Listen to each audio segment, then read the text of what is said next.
Well, good morning. I don't know if you can hear all the birds and chickens and roosters. It's really springtime. It's full of noises out here today. A little overcast, but a really nice day.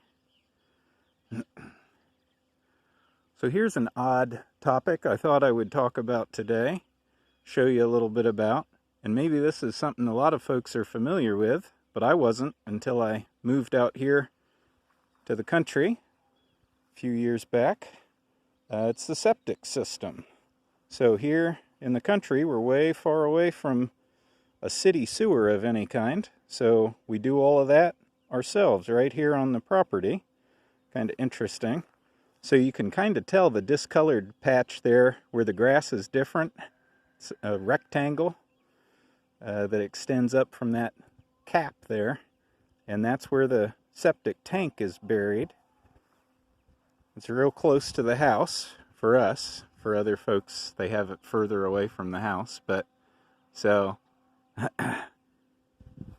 everything goes into that tank, and the solids sink to the bottom of that tank, and all the liquid flows out the top. There's an outlet pipe on the far end of that tank, and then it runs underground out here to this distribution box. And then this distribution box has 4 pipes in there. 5. One is the inlet from the septic tank, and then 4 pipes that you can distribute. Let's see if I can move that lid real quick.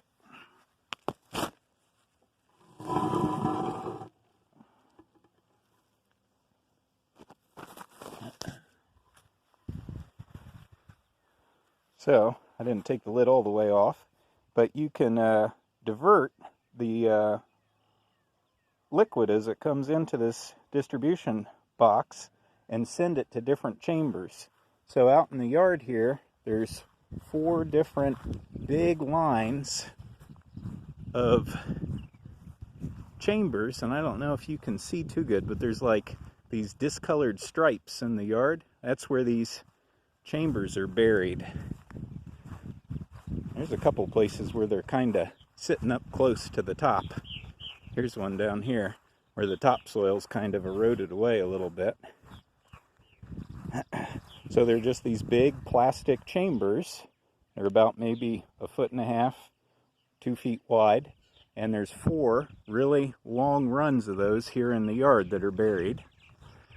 And that distribution box lets you channel the liquid to those different chambers. So if one is taken too much, you can make a little alteration in there and send that liquid somewhere else so it doesn't overwhelm one of the chambers.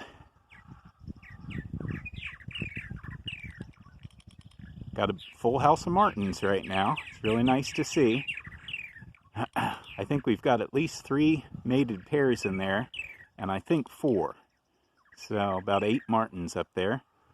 And they'll be laying their eggs and hatching out some new ones here soon. So this field out here is called the leach field. You'll hear that term used. And the water that goes in there mainly goes down into the ground. It gets absorbed into the soil underneath and down into the water table, and that's the best way to filter your wastewater, is let the earth do it naturally.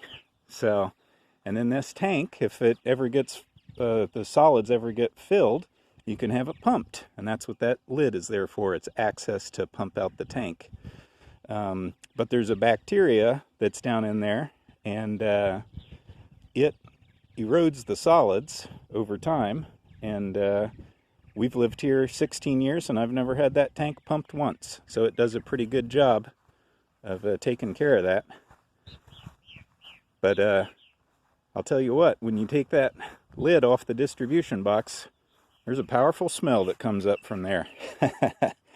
As somebody that's been involved in the plumbing field for a while now, I'm used to that smell, but it's definitely noticeable. So anyway, septic systems, pretty interesting.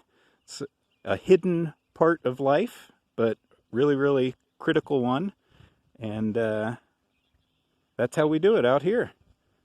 So I hope everybody's having a great week. I'm reminded there's the boiler. I'll have to show you the boiler next time and how that works. Alrighty, well, have a great week, and everybody take care. Bye-bye.